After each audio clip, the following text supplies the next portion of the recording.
If you are a follower of my videos week in, week out, you will know that very recently I talked about the disappearance of the Loftwings in Skyward Sword, and what could have happened to them.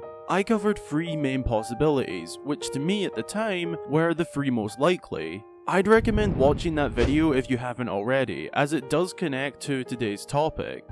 Spoilers for said video, I proposed that the Loftwings either died out to no longer having a true purpose, died out due to failed domestication, or evolved into the Oka found in Twilight Princess, with the latter being the reason I sided with. But I missed out one huge possibility that I didn't even really consider, a possibility that is probably bigger than the video itself, and that is, what if the Loftwings from Skyward Sword evolved into the Rito found in Breath of the Wild?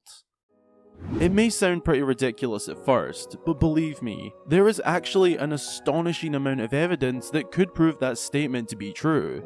I'm mainly making this video due to the tremendous amount of comments I received mentioning that idea, and after doing a little digging and researching, I think I may have found a 4th option that I didn't mention in the video, that could also be an in-depth answer and explanation to how it is possible for both the Zora and Rito to both exist during the events of Breath of the Wild. This did also bring up a lot of discussion within timeline theories, as according to the timeline, the Zora and Rito could not exist alongside each other, and although the developers have more or less confirmed that Breath of the Wild is some sort of inevitable outcome of all 3 timeline splits, this theory could possibly explain the logistics behind how it's actually possible with or without that inevitable outcome. So, without further ado, let's take a look into how it is possible for the Zora and Rito to simultaneously exist in Breath of the Wild.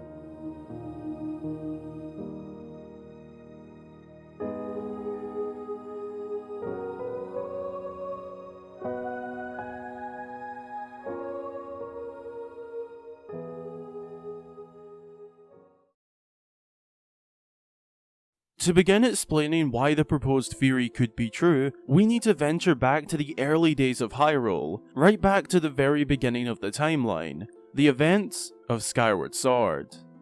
At the end of the hero's first chronological adventure, the people of the skies descend down to the surface, which shortly after is established as the Kingdom of Hyrule. It is around this time that the Loftwings are seen flying off into the distance, and to the Hylians' knowledge, never to return. The Loftwings are never seen again after flying off into the distance. Nobody in games after Skyward Sword even seems to know about them or acknowledge their once presence in life, which could be seen as rather odd considering they were sacred and divine protection sent from the goddess Hylia. This would imply that they never returned in the form of Loftwings after the events of Skyward Sword, since nobody seems to know of them and there is no mention of them in any games. Granted, Skyward Sword released after almost all of the games in the timeline, but from a history and lore perspective, it doesn't quite add up. One comment I saw a few times on the original video mentioned that the Hylian shield and a few of the crests of Hyrule all reference the Loftwings. This is true, but at the same time, nobody ever mentions that it's a Loftwing on the design. But for the sake of the video, that is the only little nod towards the Loftwings we ever see. So this basically tells us that after the events of Skyward Sword, we never really see or hear of the Loftwings again. But how does all of that connect to Breath of the Wild's Rito? Well, fast forward one game in the timeline to the Minish Cap, and we find something rather interesting and also quite mysterious. The Wind Tribe. The Wind Tribe are a group of mysterious people in the Minish Cap. They live within primarily the Cloud Tops, high and far away from society. This is after they abandoned the Wind Runes upon mastering the control of the winds. We don't actually know too much about them, but a lot of comments were brought up in the Loftwing video mentioning that the Loftwings could have evolved into the Wind Tribe, as it's A, directly after Skyward Sword in the timeline, and B, also a group that inhabits the skies. I didn't really consider this possibility much, as I couldn't personally see it being the case, but the more I thought about it, the more I realised it could be true. Something very important to note, which we will need to remember for later in the video, is that the Wind Tribe are described as very human-like. which could imply they share no resemblance to birds or just flying creatures in general, unlike the Rito, who heavily resemble birds in Breath of the Wild, but in a more humanoid form. For this reason, I believe the Wind Tribe are a completely different race and or tribe to the Rito, although evolution has been known to change the looks, resemblances, and signs of past forms very strongly over a long period of time. Take the theory of evolution with humans for example. The humans we know today look nothing like their proposed once form, and considering both Skyward Sword and the Minish Cap take place at the complete opposite end of the timeline to Breath of the Wild, it's not impossible their looks altered a fair amount between then and Breath of the Wild. Once we begin to move further down the timeline, we reach the 3 splits, diverting the timeline into 3 different outcomes after the events of Ocarina of Time: the Downfall timeline, the Child timeline, and the Adult timeline. Before examining each split, I want to note that the very likely and assumed placement of Breath of the Wild is at the end of all 3 splits, but not merging them together, rather being an inevitable outcome.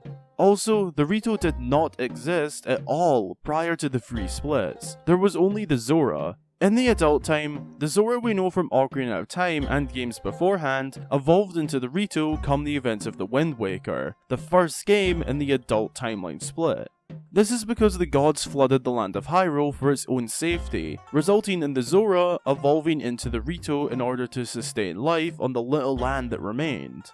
Head over to the Downfall and Child timeline and these events do not happen, meaning the Rito never came to be from the Zora.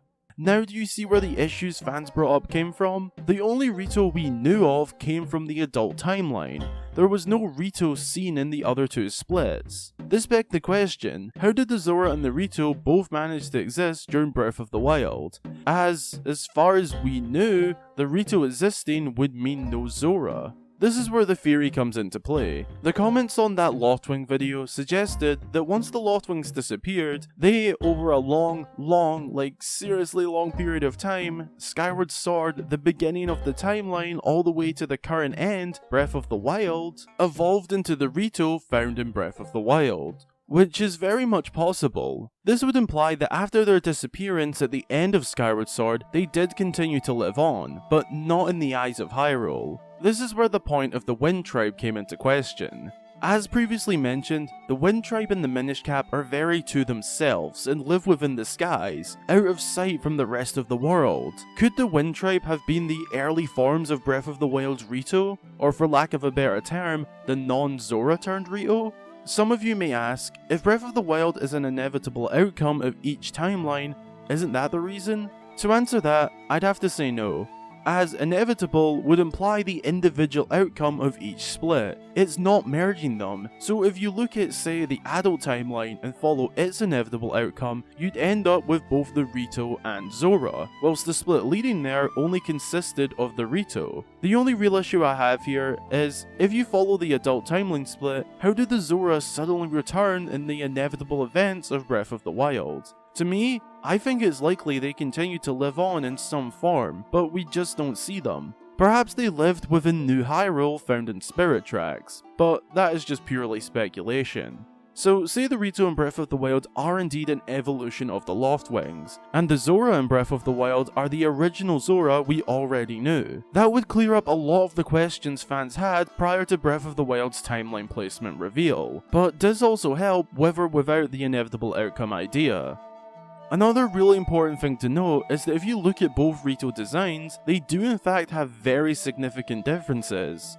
The Rito that evolved from the Zora in the adult timeline shares strong similarities in body structure to the latest appearance of the Zora from Ocarina of Time.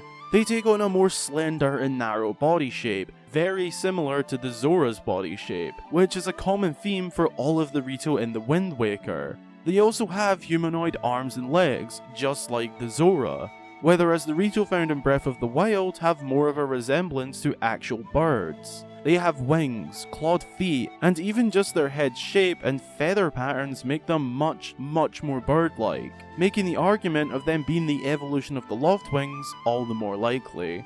Along with that, Skyward Sword and Breath of the Wild are quite literally at the opposite ends of the timeline to each other. Skyward Sword being at the very beginning and Breath of the Wild being at the very end at this current moment. This means there would likely be more than enough time for the Loftwings to evolve this drastically, as you would assume the Zora to Rito evolution in the adult timeline took less time as they undergo a less drastic body change. But with the Loftwings, they would have to have evolved from birds to more human-like beings.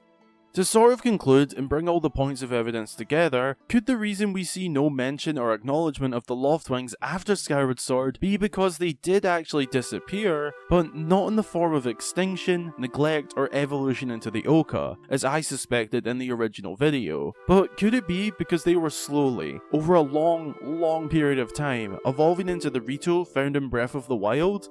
But doing it all within the skies, which back in the early days of the kingdom was known as the Wind Tribe, the mysterious and uncontacted tribe from back in the event of the Minish Cap.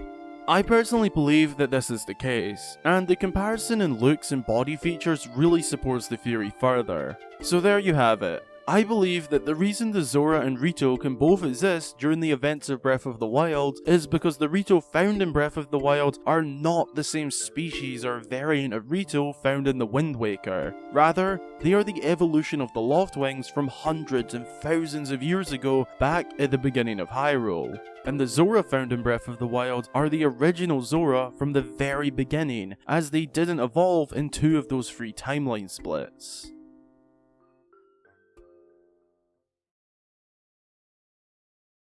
Thank you so much for checking out the video. I really hope you enjoyed it, and be sure to hit the like button if you did. It's greatly appreciated.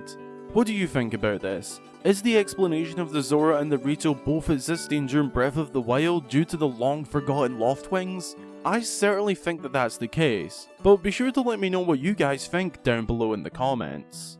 A special thanks goes out to all of my wonderful and amazing Patreon supporters, as you really help me to keep making these videos as often as possible. So special thanks to Hexovian, Leonarco1, K-Tala, Karika, Saphira Sky, Daniel Kilman, Neuroslove13, Barky Doggo, Arlie Quinn, M, Chris Simpson, Andrew, Brett Harris, Nehru, Matthew Shrewsbury, and Can. It really means the world to me. Thank you so much.